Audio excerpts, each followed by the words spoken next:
So it's Friday and we're going to be looking at the story of the world. And this Friday we are in the world of Africa. So I've brought my globe with me so we can look at some of the things that we're going to be learning about. Now, this is one of those special globes that has raised parts on it so I can see mountain ranges. And so one of the mountain ranges I can see is this mountain range in the north here, which is called the Atlas Mountains. They're in Morocco and Algeria, just here. Now, just below the Atlas Mountains, we have the Sahara Desert, which is the largest desert in the world. Now, also in Africa, on the other side, I've got a big ridge that runs down here from Ethiopia down through Kenya and Tanzania. This is called the Great Rift Valley. There's an amazing volcano in Ethiopia called Erta Ale, and it's open, so you can actually see the lava inside it swirling away, and it pours out lava, and there's almost like a crack in this Rift Valley with amazing grassland that then grows alongside the Rift Valley down through East Africa as well. And then here in the middle there are some jungles, particularly in the Democratic Republic of Congo. But today we're mainly going to be looking at this side of Africa, the west side of Africa. We're going to be looking particularly at Mali and a city in Mali called Timbuktu. And we're going to be looking at Ghana, and we're going to be looking at the trade that went on in this part of Africa in the Middle Ages. So let me start from the beginning of the story. Africa was a strange and mysterious place to most Europeans. Beneath the North African coast was the Sahara Desert, a wide, barren, oven-hot stretch of earth where a traveller could be lost in a sandstorm or die of thirst in the trackless dry wilderness. Few people crossed the Sahara Desert to find out what lay south of it, so hardly anyone knew what lay south of the desert. Because they'd never seen the rest of Africa, Europeans called Africa the Dark Continent. But if you look at your map, you'll see that the northern coast of Africa and the Sahara Desert are only two small parts of Africa. The centre of Africa lies between two mountain ranges so high that their tops are always covered with snow and ice. Between these mountains, tropical rainforest grew, hot, damp, tangled green jungle for hundreds of miles. And further south, Africa has not only jungle but open grasslands, wide rivers, and rolling hills. In the Middle Ages, much of this land was home to nomadic tribes who roamed through the jungles and the fields, hunting and fishing, moving from place to place. These tribes did not write down their history in books or build huge cities. But in West Africa, many Africans lived in kingdoms with houses, roads, palaces and schools.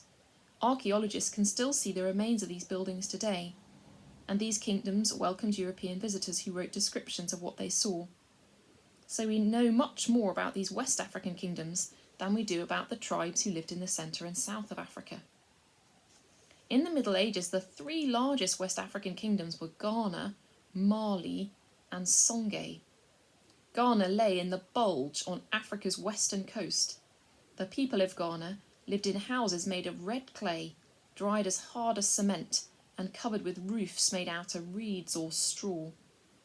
Most were farmers who grew rice, cotton, okra, pumpkins, watermelons and sesame seeds. They kept chickens and hunted buffalo, antelope and wild birds for meat. Each man had to serve in the army for 1 month out of every year, so they spent part of every workday making swords, shields, bows and arrows. Craftsmen made pots, cloth, copper jewellery and iron tools. Ghanaian iron workers were treated like magicians. They kept their ironworking skills secret so that no one knew exactly how the iron tools were made, and blacksmiths had religious rites and rituals of their own. But Ghana didn't become rich and powerful because of its iron and its pumpkins. It became rich by taxing the gold and salt that travelled through it. Europeans called Ghana the land of gold, but Ghana itself didn't have very much gold. Gold was found in the earth south of Ghana.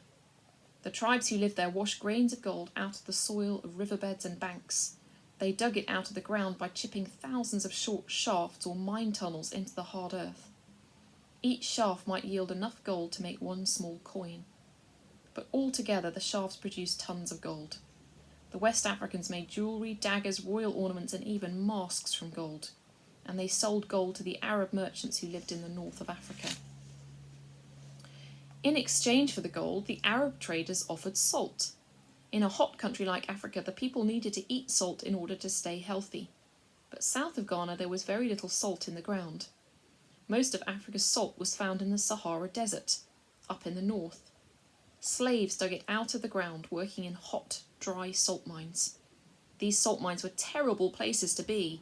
Everything was salty, the water, the food and ground. In the city of Tagaza, where the largest mines were located, even the houses and mosques were built out of blocks of salt, covered with camel skins. All the trees and plants had died, and there was nothing but sand and salt as far as the eye could see. Today we still say that unpleasant work is like working in the salt mines. The Arab traders brought their salt south to trade for gold, and the West African gold miners brought their gold north to trade for salt. Both the salt and the gold had to go through Ghana. So the king of Ghana charged a toll for every pound of gold and salt that went through his kingdom. Soon, Ghana became very rich indeed. Eventually, Ghana grew into a powerful empire that boasted an army of 200,000 archers and a huge capital city. The king lived in his own private section of the city, with the houses of his priests and wise men surrounding him. A Muslim historian named al-Bakri visited the king of Ghana and wrote down what he saw for others to read. This is how he described the royal court. When the king invites his people to come before him and tell him about their complaints, he sits beneath a tent with his horses tethered all around it, each horse draped in gold cloth. He wears necklaces of gold, bracelets of gold, and a cloth cap woven with gold. 10 pages stand behind him, each holding a shield and a sword with a golden hilt. His noblemen sit on his right. They wear gorgeous clothes and have gold braided into their hair. The governors and city officials sit on the ground at his feet. The entrance to the tent is guarded by dogs with collars of gold and silver, and they never leave their master's presence. The kingdom of Ghana flourished for many years, but when its kings refused to convert to Islam, other African Muslims attacked its cities again and again. Ghana began to grow weaker, and the Islamic kingdom nearest to Ghana, Mali, was growing stronger.